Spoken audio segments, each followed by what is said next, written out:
Bonjour Bruno Marchal, alors équitation légère, éthologique, tout ce que vous voulez à Montpellier en face à face avec votre cheval. Et pour les coachings plus loin, ça se fait par téléphone. Alors le principe du coaching, c'est que j'analyse d'abord votre comportement, votre personnalité. Ensuite, vous me racontez celle de votre cheval et je vous trouve les exercices pour améliorer votre relation, résoudre vos problèmes. Il ne peut pas y avoir avec les chevaux une méthode qui marche pour tous les chevaux et pour tous les cavaliers. Ce serait vous mentir et sur cette chaîne, ne vous ment pas.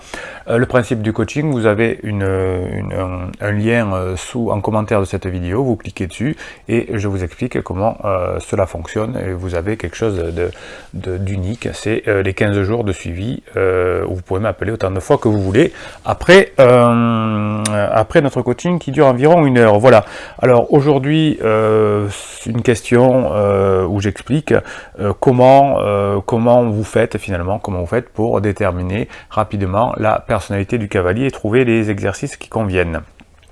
Alors cette question que j'ai souvent, donc je vais y répondre. Alors bien évidemment c'est un ensemble de choses, vous savez je fais ces coachings depuis 1999, donc mon cerveau est équipé pour rapidement savoir détecter ce qui est bon pour vous. Hein.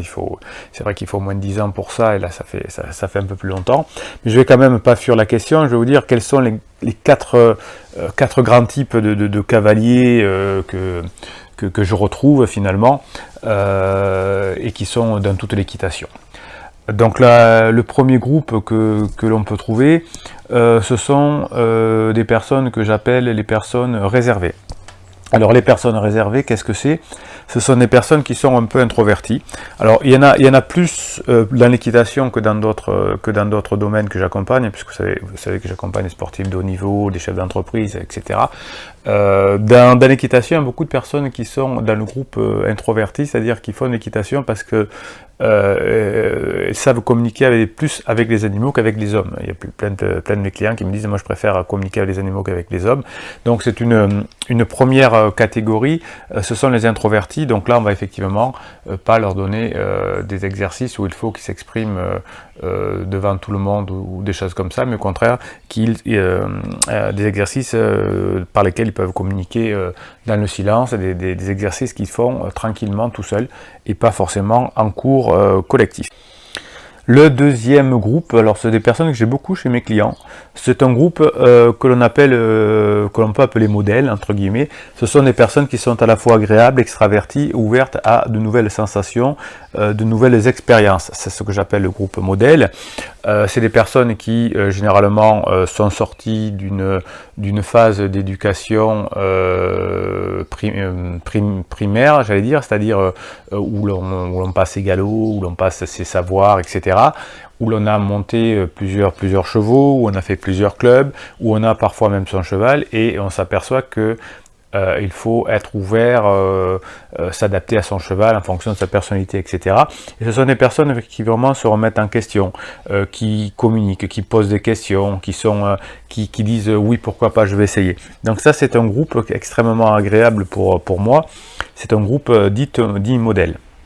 Ensuite, il y a tout un groupe qui s'appelle, alors je les ai un peu moins, mais c'est les égocentriques. Ce sont des personnes qui sont plutôt désagréables dans la façon de communiquer, qui n'aiment pas forcément les nouvelles expériences, qui disent moi je sais faire du CSO, moi je sais faire du Camargue, moi je sais faire ça, et c'est la réalité. Le reste c'est de la gnognotte, hein, donc peu ouvert à de nouvelles expériences, et souvent peu consciencieuses, c'est-à-dire qu'elles s'enferment dans un modèle et elles font mal. Puisqu'elles ne sont pas ouvertes à différentes évolutions, donc elles font mal, ce qu'on appelle qu'elles sont un peu consciencieuses. Donc ça, je n'ai pas beaucoup. Alors il y en a beaucoup dans le domaine de l'équitation, bien évidemment, hein, comme dans beaucoup de sports où il y a différentes méthodes de fonctionnement. Donc c'est personnalité égocentrique, c'est pas mes clients directs parce que c'est pas des personnes qui savent se remettre en question. C'est des personnes qui ont un savoir un peu universel, selon elles bien sûr, et qui ne sortent pas de ce savoir et donc qui s'enferment aussi. Et ensuite le dernier groupe, c'est un groupe que j'appelle le groupe moyen. C'est-à-dire qu'ils sont parfois désagréables, parfois agréables, parfois consciencieux, parfois pas. quelquefois ouvert des nouvelles expériences, mais pas tout le temps, etc. Donc c'est des personnes qui sont moyennes. Alors là, j'en ai quelques-uns aussi, personnes qui sont en début de remise en question. C'est des personnes qui ont quelques échecs avec les méthodes toutes faites, les méthodes classiques, et donc ils vont s'ouvrir, mais qui sont pas encore, qui sont encore entre les deux, qui sont encore sous influence de modèles qu'on leur a appris, mais qui vont avancer. Ces personnes-là, ce sont des personnes qui ont autour de la trentaine. Alors, si on me pose la question, est-ce qu'il y a des différences souvent entre les âges? Pas forcément, il y a des personnes du groupe modèle très jeunes, des personnes égocentriques très âgées, etc. etc. Ceci dit, hein, mais c'est que mon expérience personnelle, alors j'ai passé bien sûr plusieurs milliers de cavaliers et plusieurs centaines de chevaux, mais ce n'est que mon expérience, donc ça reste limité bien évidemment. Je m'aperçois que plus on est jeune, plus on est dans quelque chose d'égocentrique parce qu'on est formé par des égocentriques. Donc on pense que la méthode, c'est sa méthode, son concours, etc. c'est le bon. Et puis au fur et à mesure des expériences, au fur et à mesure où on voit que on apprend la réalité de la vie, où les modèles ne sont que des modèles théoriques, et la pratique et la réalité c'est différent, eh bien on a de plus en plus de personnes qui sont dans le groupe modèle, qui se remettent en question, qui sont plus agréables, qui n'envoient pas les autres promener, etc., etc. Donc ça, ce n'est que mon expérience, mais bien sûr dans mes clients, j'ai énormément de personnes jeunes qui déjà se remettent en question. Alors la difficulté, c'est que on a même dans les domaines que je pratique un peu plus, puisque par exemple pour l'éthologie, j'étais une des personnes qui le pratiquait en France, quand en 1999 il n'y avait pas encore de bouquins, etc. Donc il fallait que j'aille chercher un peu sur des sites américains, internet, et c'était que le début pour comprendre comment fonctionnait bien. Les personnes plus jeunes aujourd'hui qui se lancent directement dans l'équitation éthologique, etc., parce qu'ils aiment les animaux, veulent pas de violence, ils veulent pas de force, etc., deviennent aussi parfois égocentriques, c'est-à-dire qu'ils pensent avoir raison et que toutes les autres méthodes, il faut jamais mettre un mort dans la bouche, il faut pas mettre des fers à ses chevaux, etc., et donc deviennent aussi parfois égocentriques, pensant avoir la raison. Même avec une méthode plutôt ouverte et douce, eh bien on peut avoir des personnalités qui sont aussi égocentriques. Donc on les a dans tous les domaines. Le domaine des méthodes douces en équitation ne sont pas simplement composés de personnes qui sont des modèles. On a tous les modèles et on a des personnes qui sont effectivement égocentrique dans tous les domaines aussi. Voilà, donc c'était pour répondre à cette question. Comment on fait un petit peu pour trouver la personnalité des cavaliers?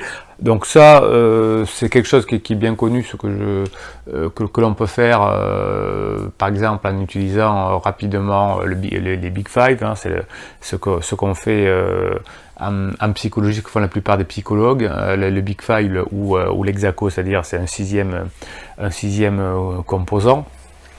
Moi j'utilise aussi beaucoup les néagrammes qui me donnent la personnalité à partir de quelques questions rapides où la personne s'en rend même pas compte, mais on arrive rapidement à savoir comment fonctionne la personne, et puis on tâtonne, on pose des questions, on propose des exercices, et le coaching, puisqu'il y a le suivi pendant 15 jours, on voit si ce que l'on a proposé fonctionne aussi bien qu'on ne le pense. Voilà, donc c'est pour une question, quelles sont les différentes personnalités des cavaliers que l'on peut rencontrer. Voilà, j'ai répondu en tout cas modestement avec mon expérience, et je vous laisse mettre un pouce bleu sur cette vidéo pour que d'autres cavaliers puissent voir cette vidéo et s'en inspirer s'ils en ont besoin. Donc le pouce en l'air, les commentaires en bas pour vous poser vos questions, vous abonner à cette chaîne bien évidemment, vous partagez cette vidéo. Le but de cette chaîne, c'est de partager une expérience, hein, personne à la séance infuse, tous les modèles sont intéressants. Ce qu'il est nécessaire de faire pour que cette chaîne se développe et vive, c'est de partager vos expériences, car toutes les expériences, tous les points de vue sont bons à prendre. Voilà, c'était Bruno Marchal, et je vous dis à très bientôt.